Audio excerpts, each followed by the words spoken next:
8 बजे तक। मैं सभी से गुजारिश कर रहा हूँ कि एक बार विजिट करिए, हर स्टॉल को विजिट करिए, बिजनेस अपॉर्चुनिटीज़ को ढूंढिए। ये मौका है बिजनेस को ग्रो करने का, एक कम्युनिटी को डेवलप करने के लिए अपना इकोनॉमी स्ट्रांग होना ज़रूरी है। इकोनॉमी स्ट्रांग होने के लिए अपना बिजनेस करना ज़रूरी है। बिजनेस कैसा करना है, यहाँ पे आइए, बिजनेस कोच भी अवेलेबल है, चार्टेड अकाउंटेंट भी अवेलेबल है। उनके साथ मशवरा करते हुए आप अच्छे से इन्वेस्टमेंट करके, अच्छे ब्रांड के साथ जुड़ के अपने आप को कामयाब करिए और कौम को कामयाब करिए। यही हमारा मकसद है all India Muslim development council का ये एक्सपो ऑर्गेनाइज करने का।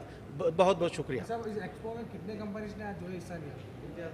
आज के एक्सपो में तकरीबन 100 कंपनीज यहाँ पे एस्टैब्लिश कर चुके हैं, अपने अपने कारोबार को एक्सप्लेन कर रहे हैं और थाउजेंड्स ऑफ लोग इन्वेस्टर्स यहाँ पे विजिट कर रहे हैं यहाँ पे, और सक्सेसफुली ये प्रोग्राम चल रहा है। कौन कौन सी कंपनीज है इसमें, जैसा कि बड़े बड़े बहुत बड़े, 100 सबका नाम मैं Mohammad Imtiaz, all India Muslim development council मस्जिद एंड मूवमेंट का जनरल सेक्रेटरी।